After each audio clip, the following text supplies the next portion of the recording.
Magandang araw po sa inyong lahat mga kababayan at welcome back. Dito po sa PNR at ito nga mga kababayan, hala, patay na. Nako, Palasyo at Kongreso na shock. Yan mga kababayan, patungkol po riyan ang ating alamin at bibigyan ng komento ngayong araw na ito. Pero bago pong lahat, kung bago ka pa lang at di pa po nakapag-subscribe sa ating munting channel, please don't forget to subscribe. At palike na rin po ng video ito. Maraming salamat po. At ito na nga, simulan na po natin to. Sawa ang bayan ko sa pagnanakaw na tao.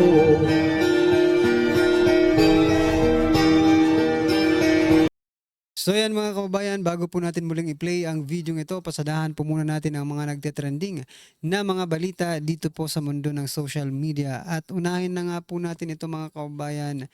Nako, maniniwala ba kayo dito? Ito po ang naging pahayag ni PBBM mga karibin natin. No? Sabi niya po dito, PBBM, first family, madalas sumakay sa MRT 3. Hindi to first time na sumakay ako ng MRT. Madalas namin gamitin yung MRT dahil sa traffic. Kami ng pamilya ko. Ayan mga kababayan. Kaway-kaway po. Sa mga kasabay. O yan, mga kasabayan ni PBBM dyan po sa pagsakay dyan sa MRT 3 mga kababayan. So nakikita nyo ba sila? Araw-araw po ba silang sumasakay dyan? Or baka naman gusto lang ni PBBM na ah, kunin ang simpatya ng taong bayan dahil sa kanilang pagsakay diyan sa MRT 3, no mga kababayan. Ano po ang inyong opinion diyan? Naniniwala ba kayo or hindi? Okay.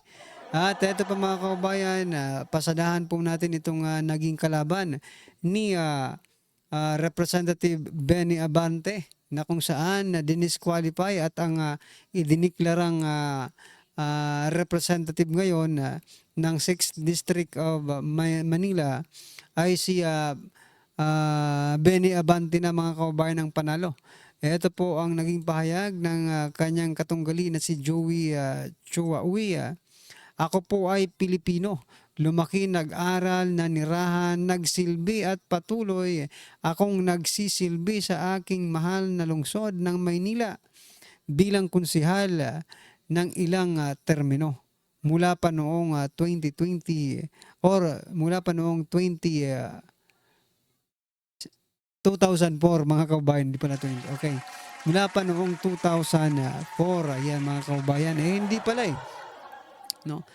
So, napakagaling ni ni Chua. Ay no, ni Comelec Chairman George Garcia. Biruin mo 2000 pa po, 4 pa po siya nag-start, bilang public servant diyan po sa Maynila. Pero ngayong taon lang, na-discover ni Chua ay ni Garcia, di ba? Ibig sabihin mga kababayan, may something ba? Ha? Bakit ganun? Itinatanggi niya po kasi yung kaso nito, ha, gaya po ng kaso ni Alice Go mga kababayan, no? Pinaparatangan po nila na ito po ay hindi Pilipino at ito po ay banyaga. At tulad din po ang kaso nito sa kaso ni Erwin Tulfo ng mga Tulfo mga kababayan, di ba? Inaakusahan din ang mga Tulfo na hindi naturalized Filipino, no? So, ayan. Ano po ang inyong masasabi? Bakit ang mga Tulfo ay nakalusot at si Chua ay ngayon, ngayon lang, sa tagal niya pong naging konsihal, no? Ilang termino sabi niya. O bakit ngayon lang nasilip, no, ni Comelec Chairman George Garcia? Ayan mga kabayan, ano po ang inyong masasabi diyan? I-comment niyo na lang po at eto pa. Pasadahan din po natin itong itong spokesperson ng impeachment House panel ng Kamara, no? Sabi niya na si Bukoy. Sabi po dito, Senate Impeachment Court spokesperson is lawyering for Duterte, no? Oh. Yan po ang kanyang, sabagay that is your opinion, no? Kasi dalawa lang naman ang puwede mong pagpilian diyan, eh. Hmm, pumabor ka sa Duterte or pumabor ka diyan sa mga nag-i-impeach sa Duterte, 'di ba? Oh, kung, ikaw naman po ay, neutral, 'no, eh, bihira po ang maging neutral 'pag pulitika, 'di ba? Mayroon at mayroon talagang masasabi. Pero ano naman problema mo, 'di ba? Ano naman ang problema mo, Bukoy, 'no? Kung yung spokesperson, ah, ay, ipinagtatanggol yung naging, desisyon ng Senado. Kasi trabaho niya po 'yun, 'no, na ipagtanggol anuman yung naging desisyon ng, Senado. Mag-stand siya, kasi spokesperson po siya ng, impeachment court ng, Senado, 'di ba? Oo. Ano man yung naging desisyon ng impeachment court or ano man yung naging impeachment court order, kailangan niya pong depensahan 'yun, 'no? Eh, alangan naman na, yung desisyon or yung impeachment court order ay ibalik sa Kamara, tapos ang sasabihin ng impeachment court, spokesperson, eh, hindi, kailangan ano, kailangan kailangan na ipagpatuloy ito. Hindi po puwedeng gano'n kasi trabaho niya po, eh, 'di ba? Loko rin mag-isip itong si Bukoy, eh, 'no? Gusto niya siguro yung spokesperson ng, Senado ay kumampi sa Kamara. Eh, sa Senado 'yun, eh, 'no? Tutal yung spokesperson niyo diyan sa Kamara wala naman kaming pakialam, 'no? Oo, kung hindi naman siya pinakikialaman kahit anong sabihin niyang mga kasinungalingan, 'di ba? Eh, kasinungalingan na po yung sinasabi ni ano, eh, ni Abante, yung ibang, sinasabi ni Abante, 'no? O kahit halata na nakikita mo sa totoong buhay, ah, ganito pang sasabihin nila, eh, hindi na tayo maniniwala, 'di ba? Na-experience na natin, eh. Alright, ano po ang inyong masasabi diyan mga kababayan? I-comment niyo na lang at eto pa isang abogado pa mga kababayan, birahin po natin 'to. Sabi po dito, Sara Duterte endorse Joey Uy, despite not, being qualified as congressman, for being a naturalized citizen. Duterte palpak. Ha? Teka lang, teka lang. Ikaw sino ba ito? Attorney Jesus, Falses. Yan mga kababayan, isa ka ring ob-ob, di ba? Dapat ang sisihin mo yung COMELEC. Bakit? Hindi po nila ginagawa ang kanilang trabaho ng maayos. Isipin mo, ha? For example lang, totoo na hindi naturalized citizen itong si Joey Uy. Bakit po nila pinatakbo ang hindi naturalized na citizen? Ngayon, kung patungkol naman po kay Vice President Sara Duterte na sinasabi mong palpak, nagkakamali ka. Hindi po palpak si Vice President Sara Duterte. Bakit? Nanalo, eh. Nanalo po si Joey Uy, no? Doon lang po si Vice President Sara may kinalaman sa pag-endorso at nanalo. So, wala akong nakikita mga kababayan no, na dahilan na sabihing palpak ang pagkakapanalo or 'di ba? Pagkaka-endorse ni VP Sara dito kay Joey Uy sapagkat nanalo po yung tao. Ang pauupuin nyo pong representative ng 6th District of Manila ay yung taong hindi po nanalo. O, di ba? Kasi ito, naturalized citizen daw ang problema ni Joey Uy. Pero yung iba, meron ding naturalized citizenship problema. Di ba? Nakakalusot. Tulo po. Di ba? Tulo po, eh. Bakit nakalusot? Naturalized citizenship. Ba? Kung pagpepeke naman po ng dokumento ang pag-uusapan, nako, pineke rin din po ni Erwin Tulfo ang kanyang dokumento, di ba? It is falsification of public documents, kung baga.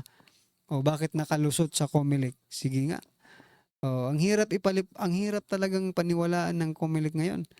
Kasi hindi po sila consistent, eh, no? Kung may problema sana yung mga lahat ng may problema sa naturalized citizenship, kung gusto nilang i-dismiss, i-dismiss lahat. Well, I mean, kung gusto nilang ma-disqualify, i-disqualify lahat, di ba? Parehas lang naman yan, eh. Pero siyempre may pagkakaiba, depende po yun sa sitwasyon. Pero what I'm trying to point out, bakit mga Duterte supporters lang ang tinitira mo, 'di ba?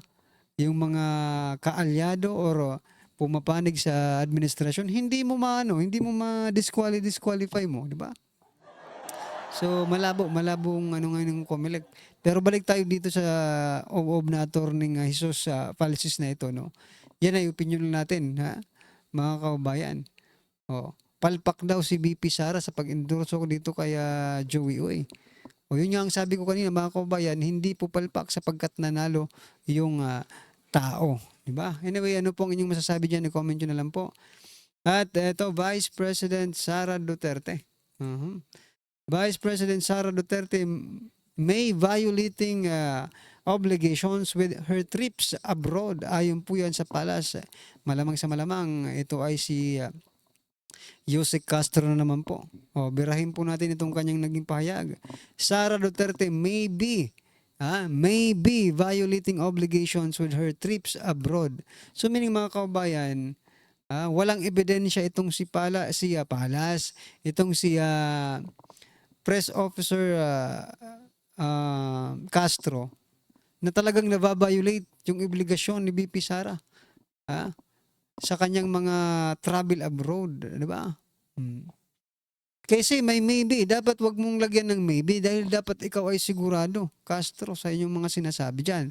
Dahil kayo po ay nasa communication office ng presidente. Whatever comes out sa bunganga mo, paniniwalaan po ng tao yan. Kung sinasabi mong maybe, no, ibig sabihin wala kang ebidensya pa na nababiolate nga yung obligasyon ng BP Sara. Pero binabalita mo na, 'di ba? Binabalita mo na sa taong bayan. Ito ay hindi po balita, ito po ay paninira, mga kababayan. Paninira po ito sa Vice Presidente, hindi na po ito balita. O sige nga. Kung nababiolate po ni BP Sara ang kanyang mga travel abroad, mga kababayan, magpakita po ang palasyo, lalo na itong si Yusek Castro, ng ebidensya na nangyari ngayang sinasabi niya. Kasi mga kababayan, hindi naman natin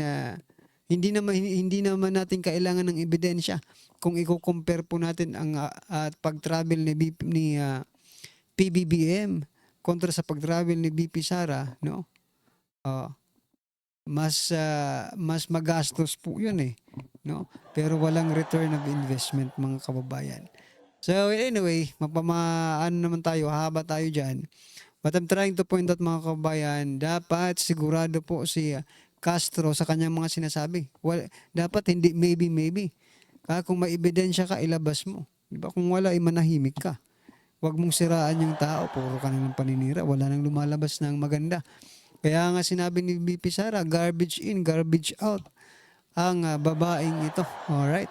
Ano pong inyong masasabi dyan? I-comment nyo na lang po, mga kababayan. At eto, malamang sa malamang, etong balitang ito na sinasabi dito ni Castro ay pantakip butas lang po ito sa mga totoong nangyayari sa ating bansa. Tulad po nito, mga kababayan, utang ng Pilipinas. Ito po not a healthy sign.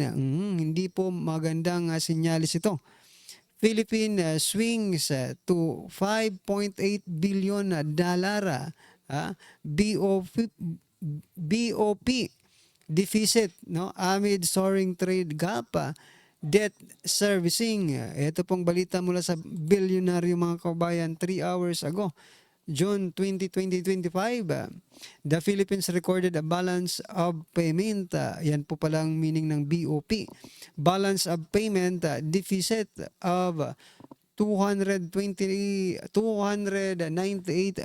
million dollar in May, pushing the year-to-date shortfall to a concerning 5.8 billion, erasing the 1.6 billion surplus posted during the same period last year, according to the Bangko Sentral ang Pilipinas.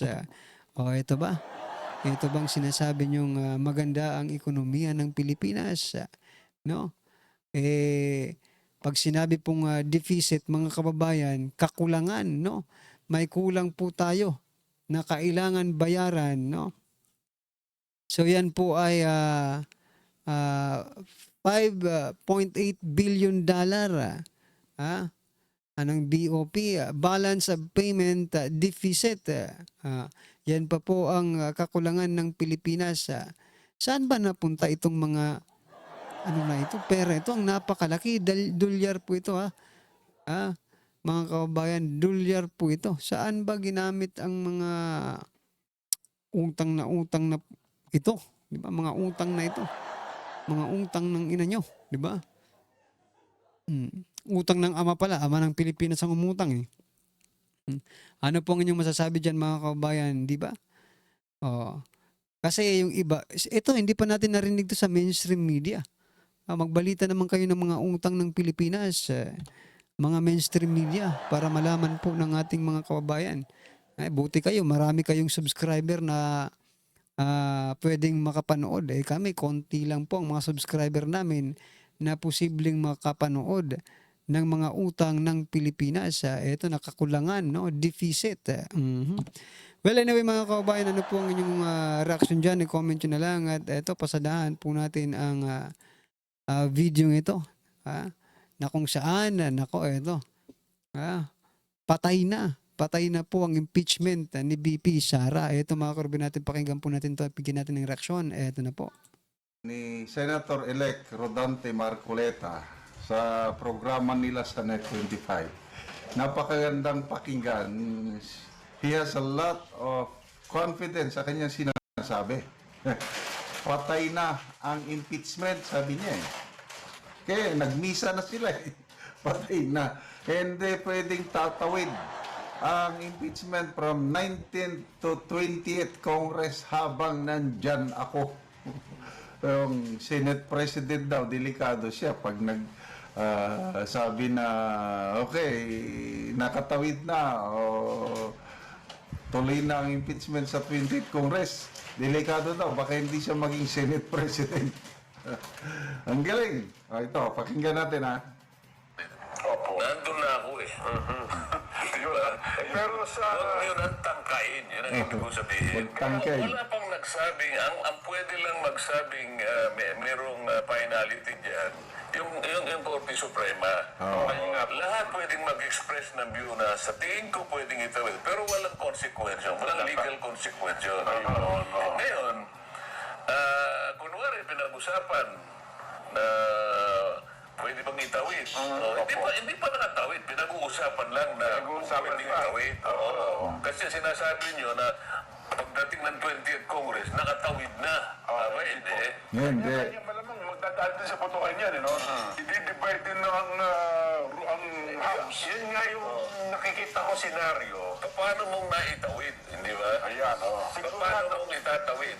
Kasi tingnan mo na lang, ang dami nating jurisprudence, ang daming desisyon na yung naunang kongreso, hindi niya pwedeng i-bind yung susunod na kongreso.